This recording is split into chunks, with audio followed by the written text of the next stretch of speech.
Muy bien. Preparados, como siempre, para tener mucha información de nuestra ciudad, temas que les interesan a los porteños. Y en este caso, hoy vamos a tocar un tema que hace bastante tiempo que está en los medios de comunicación y que tiene que ver con el zoológico de la Ciudad de Buenos Aires. Hay a nivel mundial distintas tendencias a cambiar el modelo de zoológico que tenemos aquí. Hay una ONG que se llama Cinzoo, que viene trabajando desde hace mucho tiempo en un proyecto superador, en la idea de crear un jardín ecológico en lugar del tradicional zoológico.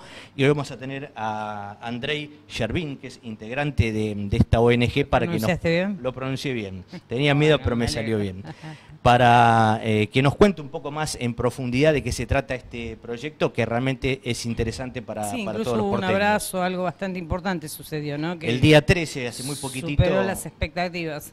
Así es, así que vamos a hablar de todo esto y también vamos a tener, a pedido de mucha gente que nos ve, el micro de Solo Dueños, el que se hizo sobre el tema de redes sociales, ¿no? Va a haber una repetición. Así es, porque estos consejos que Eduardo García nos hace llegar a través de este micro de Solo Dueños tuvo mucha aceptación y mucho interés por parte de la gente, y hoy vamos a volver a repetirlos. Pero bueno, nos vamos preparando, vamos a un pequeño corte y enseguida volvemos con Andrei para hablar de este proyecto para el zoológico porteño.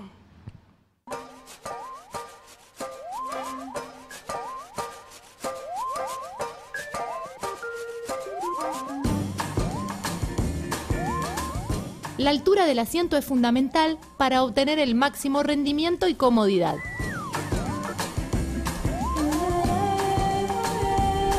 Los brazos van relajados y las manos en los frenos. Es importante que puedas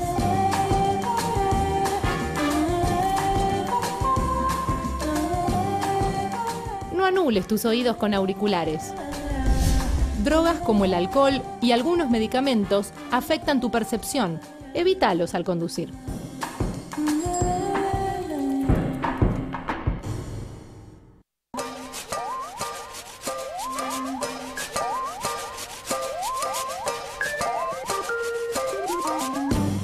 Antes de subirte a tu bici, revisa los frenos en ambas ruedas, neumáticos bien inflados, timbre o bocina, portaequipaje o canasto. Y las luces. Las delanteras deben ser blancas y las traseras rojas. Reflectivos u ojos de gato. Y cuando haga falta, un buen mantenimiento. Tu bici tiene todo lo necesario para ser parte del tránsito.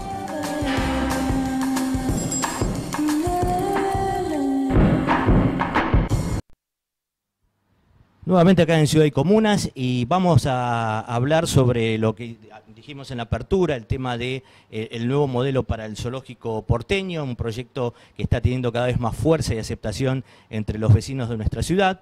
Por eso hoy tenemos como invitado a Andrei Yerbin de la ONG Cinzoo, a quien le damos la bienvenida. ¿Qué tal, Andrei? ¿Cómo estás? Muy bien, muchas gracias. Gracias por la invitación. No, por favor. Gracias a vos por venir. Queríamos tener un poco más detalle del proyecto de Cinzoo, que tenemos entendido que se transformó en un proyecto de ley, ¿no? Así es, sí. Yo escribí algunas pautas básicas de lo que es actualmente un proyecto de ley que se está tratando en la legislatura porteña, que se trata básicamente de reformar el zoológico en un centro de rehabilitación de fauna silvestre.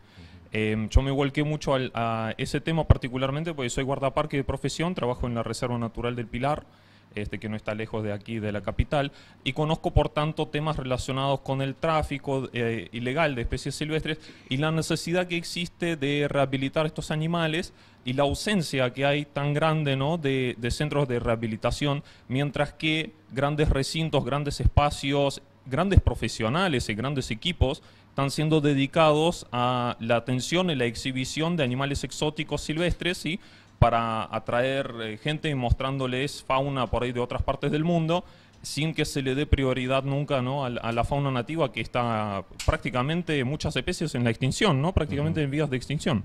Ajá.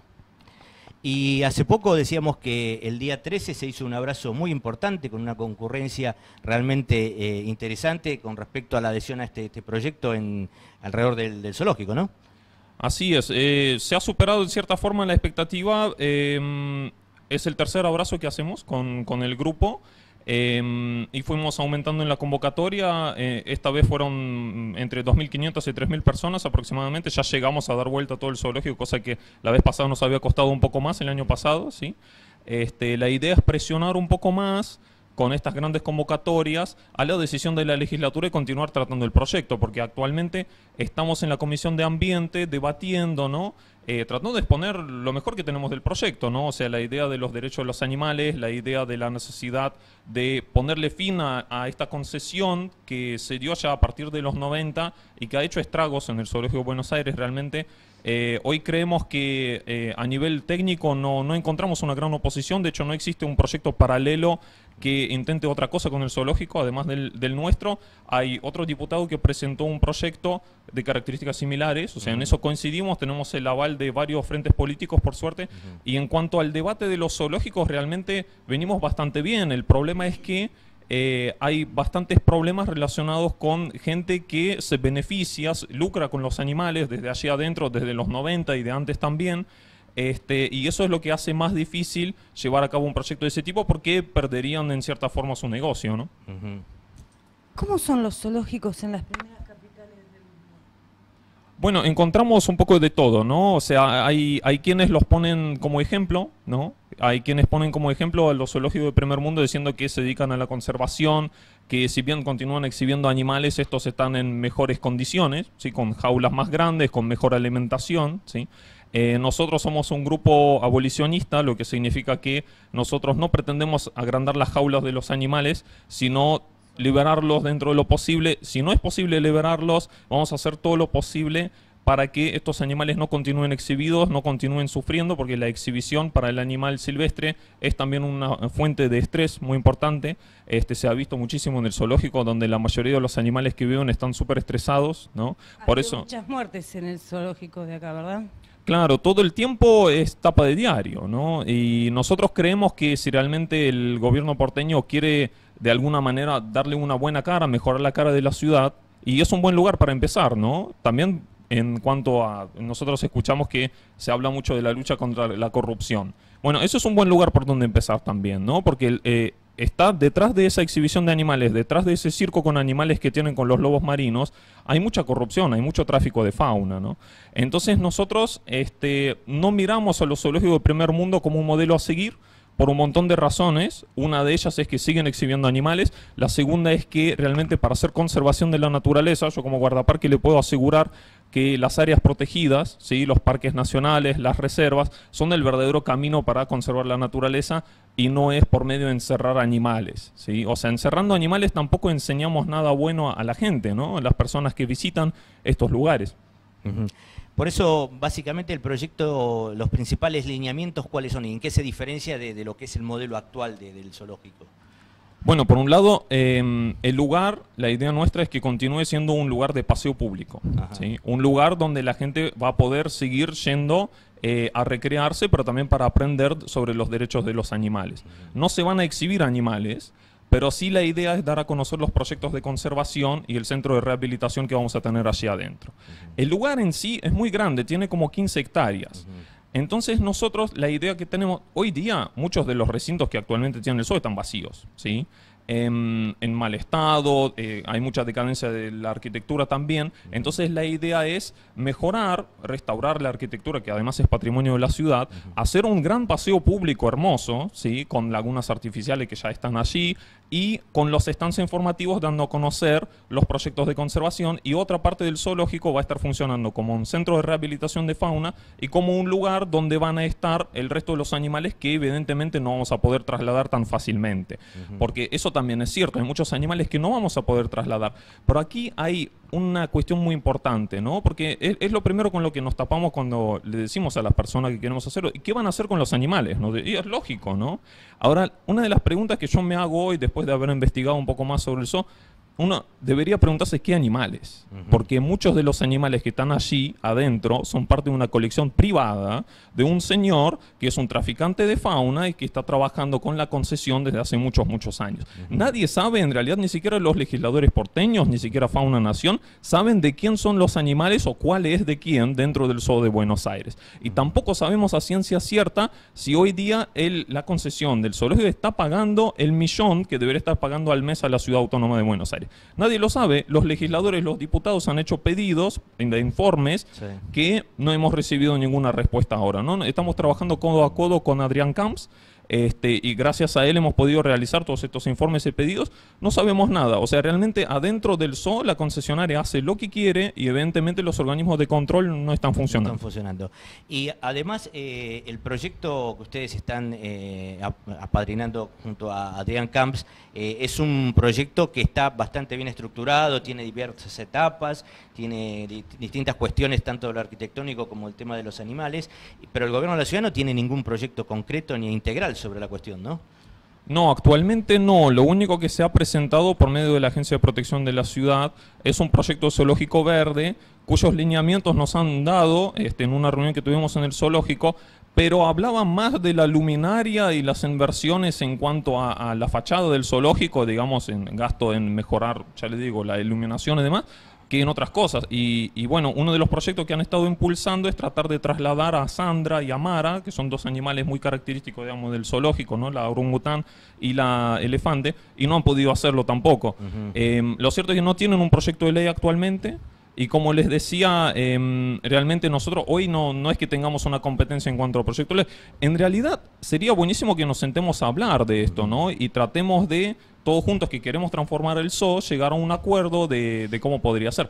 Nosotros, al ser un grupo abolicionista, como les decía, hay un montón de cosas que no vamos a querer hacer, por supuesto. Ahora, nuestra idea es hacer un proyecto lo más transparente posible. No es que yo voy a ser el director de Jardín Ecológico. No, va a haber una comisión integrada por un montón de personas capacitadas que no las vamos a elegir nosotros. ¿Sí? Van a ser representantes de la Universidad de Buenos Aires, junto con los legisladores y los organismos de control. Estamos haciendo esto para que sea justamente lo contrario a lo que es ahora, transparencia absoluta. ¿Sí? Esa es la idea. Ustedes hablan de armar una suerte de consejo consultivo, ¿no? Con miembros del Poder Ejecutivo, de organizaciones que, digamos, especialistas en la materia y también legisladores, como para que esté, digamos, lo más colegiado posible el manejo y el control, ¿no? Claro, es bastante difícil cuando tratamos el proyecto en legislatura, ¿no? Porque tenemos que, por ejemplo, hay otro proyecto de Rossi, ¿sí? Del diputado Rossi, con el que estuvimos tratando de hacer un híbrido, por ejemplo, y bueno, justamente nosotros hay un montón de cosas en las que no queremos ceder, pero su proyecto también, o sea, es bueno, tiene muy buenas intenciones, entonces la idea es juntarnos y hacer algo en conjunto.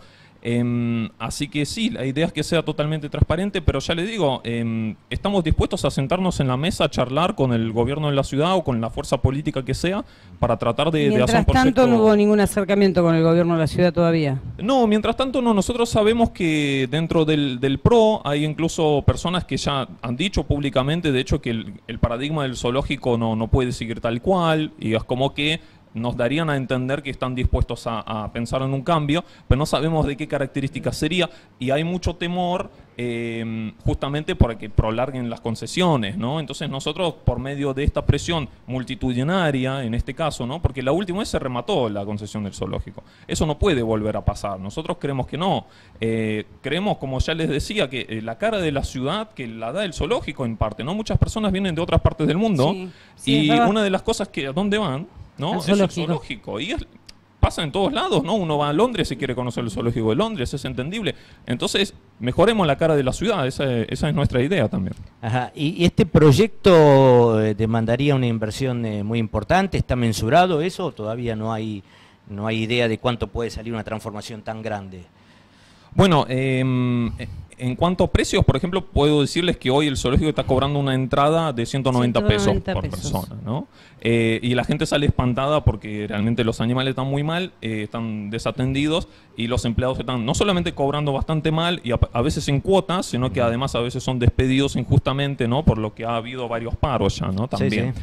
Entonces la idea nuestra no es que tenemos la varita mágica ni una solución mágica en ese sentido, pero en cuanto a la reforma estructural es lo que hay que hacer es retomar los monumentos naturales. Todo eso tiene que ser reparado y en realidad yo creo personalmente que el Estado tiene que hacerse cargo de eso porque son monumentos de la ciudad, ¿no? O sea, cuando lo dejamos en manos de un privado, como ha estado pasando desde los 90, ya vimos lo que pasó, ¿verdad? Terminaron desatendidos. Lo económico y no... Claro. Entonces, por un lado, eso yo creo que tiene que hacerse cargo el Estado. Después, hay un montón de cosas que no demandan una gran inversión. Por ejemplo, ahora el zoológico, a pesar de que diga que hace conservación y demás, ha recortado todos los pocos presupuestos que tenían los diferentes proyectos de conservación. Entonces, en realidad nosotros, toda la plata de las entradas hoy no va a otro lugar que al bolsillo de una persona que está ahí arriba. Si nosotros... La idea no es seguir cobrando 190 pesos, ¿no? Eso por otro lado. Pero yo creo que hay un montón de formas. O sea, la gente sigue yendo al zoológico y nuestra idea es que, por más que no se exhiban jirafas ahí o osos polares, ¿no? La gente va a seguir yendo, porque es un paseo tradicional para conocer los monumentos históricos, ¿sí? Es un lugar de paseo. Entonces la idea es que la cuota de entrada no exceda el precio de lo que sale ir a un parque nacional en promedio, por ejemplo, ¿no? Y con esa entrada vincularíamos un montón de cambios. Pero hay algunos que ni siquiera requieren dinero. Yo escribí un artículo respecto a qué cambios se podrían experimentar ahora en los zoos para mejorar la condición de los animales sin invertir un solo peso. Ajá. Porque ya mejorando, cambiando de lugar a algunos animales, ¿no? Poniéndolos en lugares que los estresan menos, ampliando sus recintos, porque en realidad tienen un recinto atrás también, al cual no los dejan ir para que estén exhibidos durante el día al público, ¿no? Unificando ya esas partes, se pueden mejorar muchísimas cosas, ¿no? Entonces, nuestra idea es empezar a trabajar por ese lado, y por suerte los empleados mismos nos están apoyando también, ¿no? Entonces tiene que salir de ellos un poco un montón de ideas que ellos ya tienen en la cabeza y que no les dejan llevar adelante los actuales concesiones, ¿no? ¿Vos tenías alguna duda más para...? Sí, no, ¿qué cambios estructurales se necesitan para hacer lo que ustedes pretenden, el cambio ecológico? Sí, lo cierto es que los monumentos históricos no se pueden modificar ni mover, eso lo tenemos bien en claro. Lo cierto es que hay, como les decía, hay muchos recintos que ya están vacíos, justamente porque se ha ido vaciando de animales el zoo. La idea es hacer un museo de la crueldad animal, justamente de los zoológicos, en parte de esos recintos, donde va a haber, por ejemplo, uno va a poder entrar al recinto y tratar, bueno, de por medio de la empatía sentir lo que sentiría un animal encerrado hacia adentro, ¿no? Poner fotos de cómo eran los antiguos recintos y, bueno, mostrarlos un poco, ¿no? Porque actualmente, de hecho, hay muchas jaulas vacías y uno diría, bueno, ¿cómo es que era posible que un mono vivía ahí, un ave vivía ahí? Eso sería parte, ¿no? Después, la idea es delimitar una parte de paseo público y delimitar una parte justamente de centro de rehabilitación, de cuarentena, ¿no? Que ya les digo, en Buenos Aires actualmente uno es guardaparque, me traen un primate, por ejemplo, a la reserva que alguien tenía de mascota, no tengo dónde mandarlo, no tengo dónde mandarlo a hacerlo ver, siendo que el zoo, como muchos otros zoos, ¿no? de acá de Buenos Aires, están repletos de profesionales, veterinarios, que trabajan con vida silvestre y que no los dejan atender a estos animales porque están dedicados a producir dinero, digamos, para el zoológico, ¿verdad? Y hay un tema también que preocupa, ¿no? Que en esta transformación, en esta transición, digamos, con los animales, con los pocos, ¿no? que hay en el zoológico porteño, vos hablabas de cuál puede ser el destino futuro, digamos, si pueden volver a su hábitat natural, algunos han nacido en cautiverio, ¿cómo se maneja todo ese tema? Bueno, es muy complicado, ¿no? Es muy complicado reintroducir animales a su medio natural después de que nacieron en un zoológico, justamente porque el entorno del zoológico los enferma, les hace muy mal, hace que, digamos, de alguna manera pierdan su conducta natural o se acostumbren a la gente, ¿no? Lo que hace que para que sobrevivan en la naturaleza es muy difícil y muchas veces es imposible, otras lleva un proceso de rehabilitación de muchos años, ¿no? Es por eso que nosotros no proponemos actualmente agarrar, digamos, una vez cerrado, digamos, el zoológico o iniciado su transformación, agarrar y mandarlos a un lugar determinado, porque no hay un lugar donde mandarlos, por lo menos dentro de la Argentina no hay. Hemos tratado con algunos santuarios del exterior, pero ya vimos la experiencia de la Agencia de Protección Ambiental que querían mandar a 2 animales afuera y no han podido hasta la fecha, ¿no? Entonces, no es una cuestión fácil, tampoco es cuestión de mandarlos a otro zoológico, porque no solucionaría absolutamente nada. De hecho, muchas veces terminarían en peores condiciones estos animales, ¿no? Cosa que ha pasado en algunos traslados que se han realizado acá dentro de Buenos Aires, incluso los animales a veces desaparecen durante los traslados o se figura en las planillas que llegan muertos y en realidad no llegan muertos, ¿sí?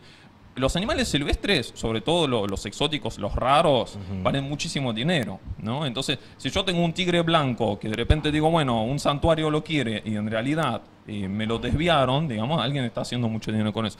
La idea es tener mucho cuidado con estos traslados, ¿no? Por eso nosotros proponemos, en un primer momento, continuar teniéndolos ahí, en las mejores condiciones posibles, sin que sean exhibidos. Y de a poco, a medida que pasen el tiempo, vamos a ir buscando las mejores posibilidades para estos animales, ¿no? Ajá. Vos dijiste en varias oportunidades el tema del tráfico ilegal. ¿Ha habido algún tipo de denuncia, investigación o algo que pueda aportar pruebas para tratar de evitar estas cuestiones tan deleznables? Bueno, es muy complicado porque lamentablemente penetra en muchas instituciones del Estado. El actual director del zoológico, que es el señor Aguado, ha sido denunciado por tráfico ilegal de especies en los 90. Sin embargo, es el director actualmente, ¿no? Lo que vemos es que también, por ejemplo, dentro del Zoo de Buenos Aires, hasta hace muy poquito continuaba funcionando el circo con animales, ¿no? Prohibido en toda la ciudad autónoma de Buenos Aires. Entonces, ¿cómo es que eso funciona? Evidentemente, hay una suerte de que alguien se beneficia, digamos, de esa cuestión y alguien habilita esos papeles, ya le digo, desde Fauna Nación, desde otros organismos, ¿no? Muchas veces, incluso la procedencia de esos animales es dudosa, porque si hablamos de lobitos, de estos animales que están en lo que es el circo, ¿no? O sea, su procedencia a veces es dudosa, porque lo que nos han contado algunos empleados zoológicos es que el señor encargado de esa parte, que aparte es una subconcesión, ¿no?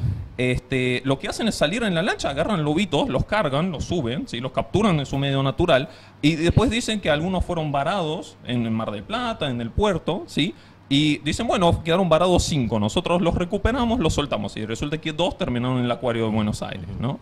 Entonces, todas esas cosas deberían ser súper monitoreadas, pero a nivel nacional, lamentablemente, yo no podría poner las manos en el fuego de que se estén haciendo esas cosas, porque fíjese usted cómo el zoo de Luján continúa permitiendo que ingresen personas en jaulas de los leones, cuando todo el mundo sabe que es ilegal, cuando todo el mundo sabe que los estatutos de los zoológicos de todo el mundo prohíben eso, ¿sí? por el riesgo simplemente, y eso continúa funcionando a los ojos, digamos, de todo el mundo, ¿no? Entonces ahí nos da la pauta, digamos, de algunas cosas que pasan, ¿no? Ajá. Bueno, quizás ahora, ya que a nivel nacional va a haber un Ministerio de Ambiente y Desarrollo Sustentable, quizás este tema también lo tomen y ustedes puedan tener posibilidad de conectarse con las nuevas autoridades, tanto a nivel nacional o en el caso de la ciudad, que también seguramente va a haber algunas modificaciones en cuanto a quienes dirigen todos estos temas, ¿no? Ojalá que sí, porque hay, ya le digo, como guardaparque, le digo, hay muchos temas pendientes en cuanto a tráfico de fauna. Además, Buenos Aires es un gran centro que recibe mucha fauna para las ferias y demás, ¿no? Y no contar con un centro, ¿qué es lo que produce esto, no? No tenemos un lugar para hacer cuarentena con los animales. Entonces, Gendarmería nos dice, no podemos ir a decomisar animales a la feria porque no tenemos dónde tenerlos después. No los podemos soltar a su ambiente natural, algunos están enfermos.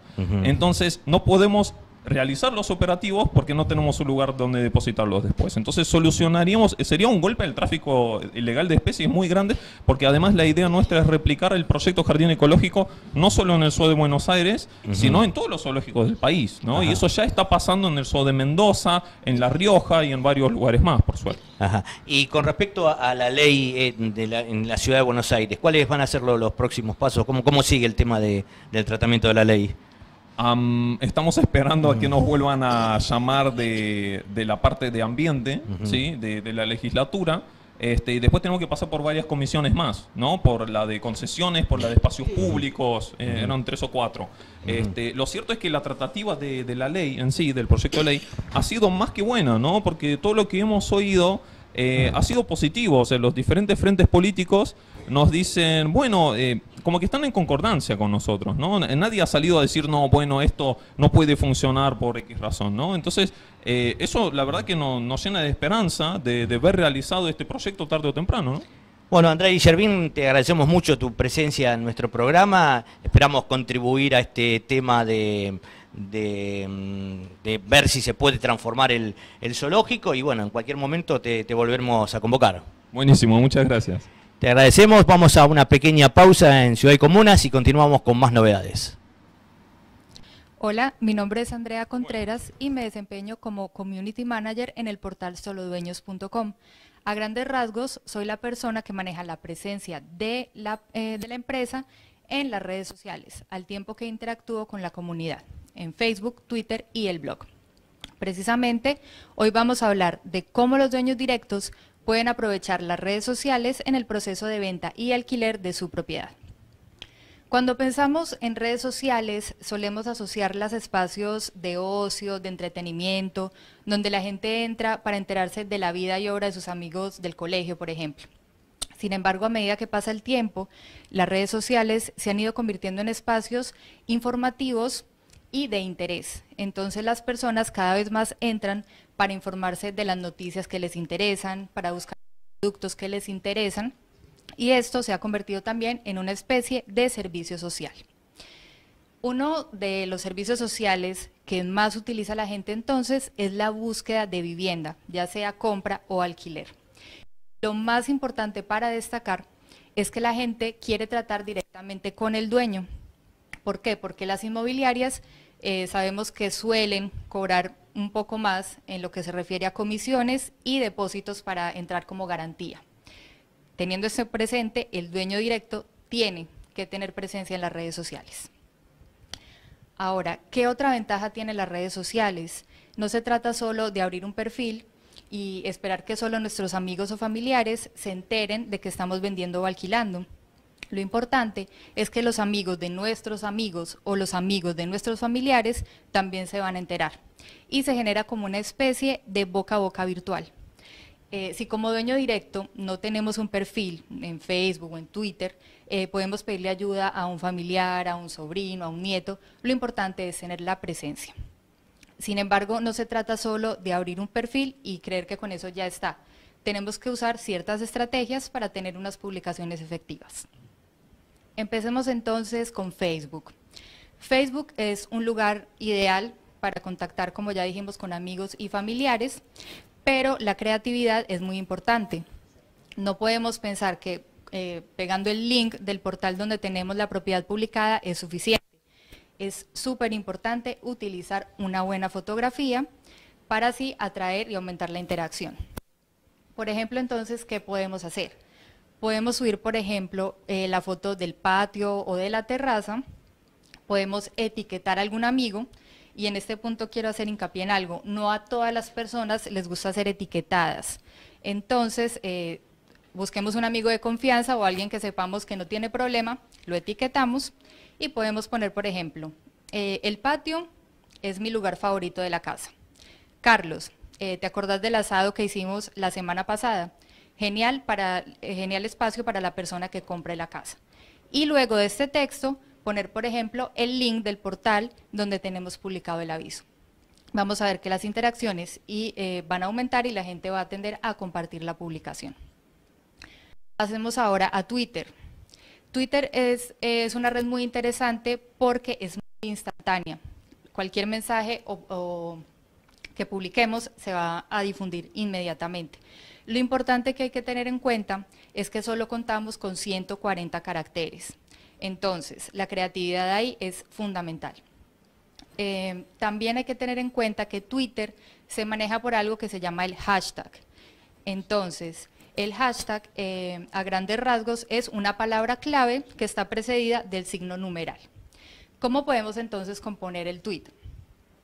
Podemos poner el hashtag, que en este caso es muy importante que tengamos en cuenta que el hashtag agrupa en Twitter los temas por temática.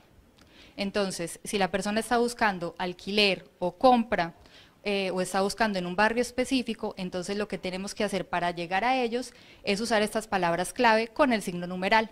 Entonces, por ejemplo, poner numeral depto, numeral casa, numeral caballito, Belgrano, etcétera. Pero aquí lo importante es usar la palabra también dueño directo, entonces sería numeral dueño directo, numeral dueño alquila o numeral dueño vende. Importante entonces el hashtag, contar algo esencial de la propiedad, por ejemplo, la vista desde mi depto, y poner una foto y poner el link también del portal donde tenemos publicado el aviso. Pasemos ahora a hablar de YouTube. Sabemos que es un canal muy visto, la gente le encanta ver videos en YouTube Entonces, ¿por qué no aprovechar este espacio también? ¿Qué podemos hacer en YouTube? No necesitamos tener un equipo grandísimo. Con el celular y con nuestra creatividad ya tenemos las herramientas. Entonces podemos hacer como una especie de tour virtual de nuestra casa, y esto nos ayuda porque podemos llegar a un montón de personas, y esas personas no necesariamente tienen que ir a nuestra casa a visitarnos y a verla. Desde YouTube la pueden ver perfectamente. ¿Qué podemos hacer para resaltar las características de nuestra propiedad? Contar una historia. ¿Por qué mi propiedad se destaca dentro de toda la oferta que puedo encontrar en Internet o en el mercado inmobiliario en general? Ahora hablemos de los blogs. Esto es ideal, por ejemplo, para las personas que tienen más de una propiedad, dueños de pequeños emprendimientos o personas que trabajan de pronto con alquileres temporarios. El blog es ideal porque pueden expandirse mucho más hablando de las bondades del inmueble. Pueden, por ejemplo, dedicar un post a la semana y contar, por ejemplo, un día hablar de los exteriores, otro día hablar de los interiores, la cocina, el baño, la habitación principal, y también los amenities, por ejemplo. Es ideal también para expandirse entonces, y hacer un post a la semana es importante. Bueno, como recomendaciones finales entonces, tener en cuenta que las redes sociales son espacios donde las palabras clave son sumamente importantes. Entonces, cuando estemos redactando nuestras publicaciones, pongámonos en el lugar de las personas que están buscando. Si yo estuviera buscando una propiedad en Internet, ¿qué escribiría? ¿Qué pondría? Respondamos esta pregunta y plasmémoslo en nuestras publicaciones. Es importante también evitar la sobreexposición. Cuando se publica muy seguido, esto se llama spam y suele ser molesto. Entonces, con 1 o 2 publicaciones a la semana es más que suficiente. Como recomendaciones finales, entonces, y ya para concluir, tener en cuenta que como dueños directos somos los más indicados para mostrar nuestra propiedad, porque hemos vivido en ella, porque la conocemos, porque le tenemos cariño, y esto lo tenemos que plasmar en las redes sociales. Las redes sociales son un excelente espacio que hay que saber utilizar y que pueden servir como complemento para nuestros esfuerzos de marketing inmobiliario. Espero entonces que se animen a probar estas herramientas y que les resulten de utilidad.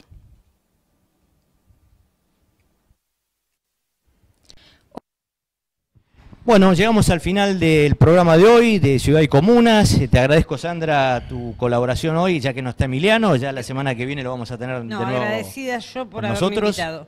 Bueno, esperemos haber contribuido con este tema tan importante para los porteños como es transformar nuestro zoológico y el cuidado de nuestras especies animales, que son tan importantes y que lamentablemente no están siendo tratadas como corresponden.